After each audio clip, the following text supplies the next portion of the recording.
Bharat Korea trade agreement को upgrade भी करेंगे।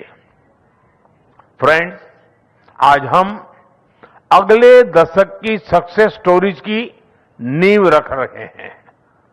एआई, सेमीकंडक्टर और इंफॉर्मेशन टेक्नोलॉजी में साझेदारी और प्रगाढ़ करने के लिए हम India Korea digital bridge launch कर रहे हैं। शिप बिल्डिंग, सस्टेनेबिलिटी, स्टील और पोर्ट जैसे क्षेत्रों में हम एमओयू कर रहे हैं। कल्चर और क्रिएटिव इंडस्ट्री में आपसी सहयोग से हम फिल्म, एनिमेशन और गेमिंग में भी नए आयाम स्थापित करेंगे। आज का बिजनेस फोरम इन अवसरों को ठोस परिणामों में बदलने का मंच बनेगा। फ्रेंड, भारत और कोरिया के बीच हजारों वर्ष पुराने सांस्कृतिक संबंध है। 2000 साल पहले अयोध्या की राजकुमारी सूरीरत्ना और कोरिया के राजा किम सुरो की कहानी हमारी साझा विरासत है। आज भारत में के पॉप, के ड्रामा बहुत ही पॉपुलर हो रहे हैं। उसी तरह कोरिया में भी भारतीय सिनेमा और संस्कृति की पहचान बढ़ रही है। हमें बहुत खुशी है कि प्रेसिडेंट ली खुद भारतीय सिनेमा के प्रशंसक हैं। इस कल्चरल कनेक्ट को मजबूत करने के लिए हम 2028 में भारत कोरिया फ्रेंडशिप फेस्टिवल आयोजित करेंगे। इसके साथ साथ पीपल टू पीपल कांटेक्ट मजबूत करने के लिए हम एजुकेशन, रिसर्च सहयोग और टूरिज्म को भी बढ़ावा देंगे। फ्रेंड, वैश्विक तनाव के इस दौर में भारत और कोरिया मिलकर शांति और स्थिरता का संदेश देते हैं। हमें बहुत खुशी है कि आज कोरिया इंटरनेशनल सोलर अलायंस और इंडो पैसिफिक ओशंस इनिशिएटिव से जुड़ रहा है। हम अपने साझा प्रयासों से एक पीसफुल, प्रोग्रेसिव और इंक्लूसिव इंडो पैसिफिक के लिए योगदान देते रहेंगे।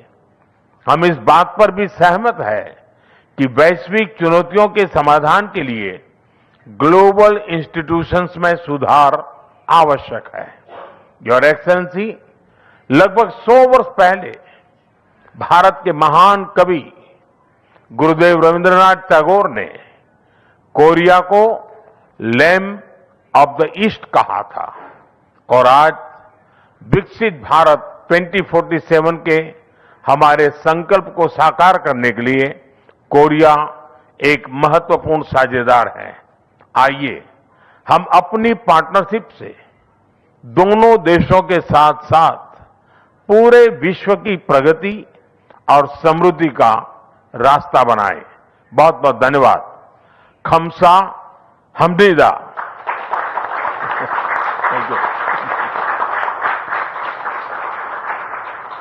Thank you, sir. May I now request His Excellency Mr. Jae Myung, President of the Republic of Korea, to give his remarks to the media. His Excellency Prime Minister Modi and the people of India, I would like to express my deepest gratitude for your invitation and warm hospitality extended to me and my delegation. India is the world's largest democracy and achieving the most dynamic growth, and I'm very pleased to pay a state visit to your country for the first time in 8 years as President of the Republic of Korea and at the earliest time since taking office. Since establishing diplomatic ties in 1973, we have witnessed remarkable advancement in our bilateral relations through the signing of a comprehensive economic partnership agreement in 2010 and upgrading of our relations to a special strategic partnership in 2015. Now, we are ushering in a new decade of the special strategic partnership. Today, the Prime Minister and I had in-depth discussions on ways to further promote our relations and exchanged views on the regional and global affairs. With the world's largest population and the fourth largest economy, India has emerged as a leader in the global south. And under your Viksit Bharat 2047 vision, this country is achieving remarkable developments. And the Republic of Korea has also evolved as a leader in shipbuilding, semiconductors, and cultural industries. And we are accelerating innovation and growth to achieve a great leap forward to ensure that every Korean can grow together. In the era of hyper-uncertainty, we share our view that Korea and India can be the most ideal partners for comprehensive cooperation to promote mutual growth and innovation. Against this backdrop, while we further advance our existing economic cooperation, we have also agreed to expand cooperation in strategic industries such as shipbuilding, finance, AI, and defense, and promote cultural and people-to-people exchanges. Now, let me share with you some of the key highlights of today's summit meetings in more detail. First, we agreed to upgrade our economic cooperation framework to create new drivers for mutual growth. We will establish an industrial cooperation committee, the first ministerial platform for economic cooperation between our two countries, to strengthen cooperation in trade and investment, as well as in strategic areas such as critical minerals, nuclear energy, and clean energy.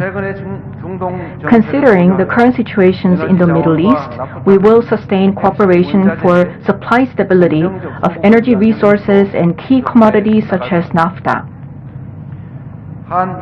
We agreed to speed up the negotiations to upgrade our SEPA to create a more favorable trade and investment conditions for our businesses and fully reflect new trade norms so that we can respond to the changing trade environment concerning supply chains and green growth in a more timely manner.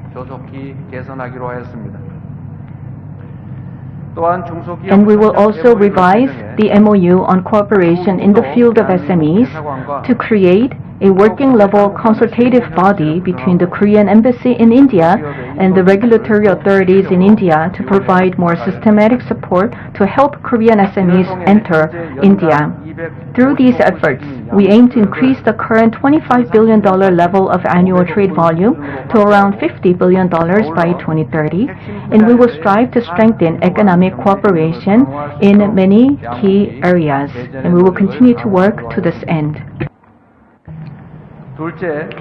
Second, the two countries agreed to expand cooperation on strategic industries combining our respective strengths.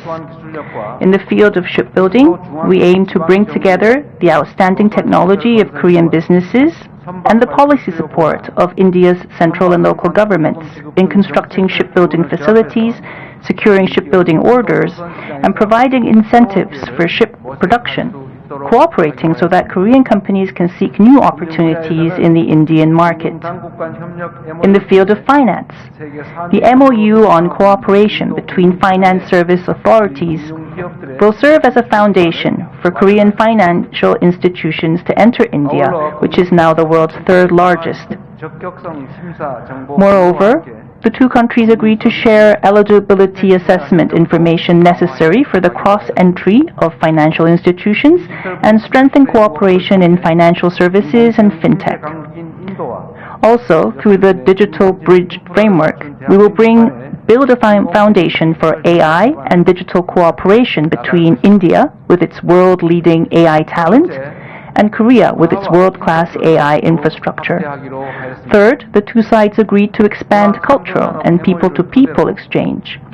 With the MOU on cultural and creative industries, we have agreed to create the Mumbai Korea Center, which will be a permanent K-pop performance hall and serve as an international hub of K-culture, hopefully becoming a venue for K-pop and Bollywood to meet and create new cultural cooperation. We will also expand the number of Korean language and Korean studies programs led by the Korea Foundation and Korean Education Center in India, responding to the increasing demand for Korean culture in India. In particular, the two countries signed an MOU on the linking of electronic payment systems, allowing both our citizens to pay with their local QR systems when they visit each other's countries, a measure that will make mutual visits all the more convenient. Lastly, we agreed to maintain close collaboration in addressing regional peace and international issues. Prime Minister Modi and I exchanged our views on the recent events unfolding in the Middle East and agreed that restoring stability and peace in the Middle East is crucial to global security and the economy. I also spoke to the Prime Minister about the Korean government's efforts to build peace on the Korean peninsula and extended our gratitude to the Indian government for their consistent support on this matter. Korea looks forward to the constructive role that India will continue to play for peace on the peninsula and within the region.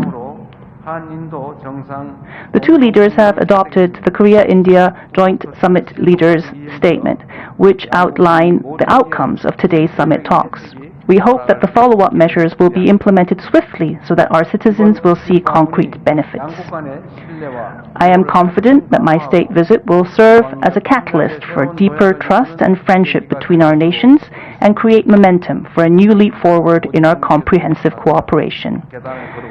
Prime Minister Modi, coming up the steps, said that he would visit Korea no later than next year, so thank you for that. I really look forward to Prime Minister Modi's visit to Korea, and I hope to continue to talk with you through various other opportunities. Thank you once again for the very warm welcome. Dhanyawad.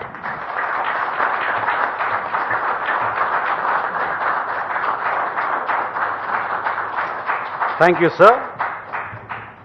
That concludes the press statements. Ladies and gentlemen, thank you for your presence.